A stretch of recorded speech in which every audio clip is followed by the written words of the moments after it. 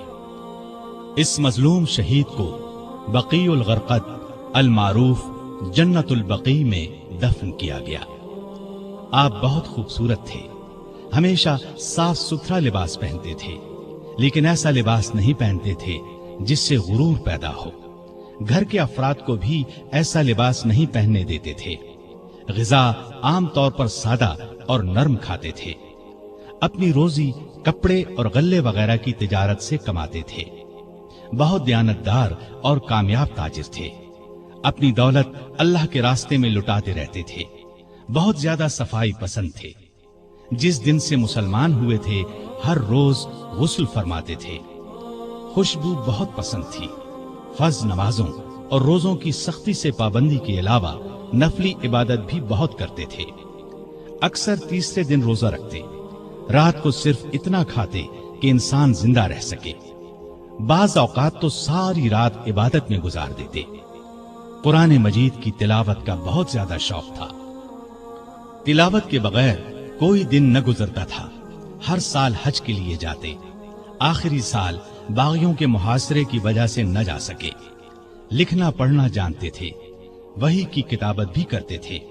وحی نازل ہوتی تو اکثر نبی کریم صلی اللہ علیہ وسلم انہیں لکھنے کے لیے بلاتے۔ قرآن کے بہت بڑے عالم اور حافظ تھے۔ رسول اللہ صلی اللہ علیہ وسلم کی 146 احادیث آپ کے ذریعے سے امت تک پہنچی۔ شریعت کے مسائل سے بخوبی واقف تھے۔ لوگ ان سے مسئلے پوچھتے تھے۔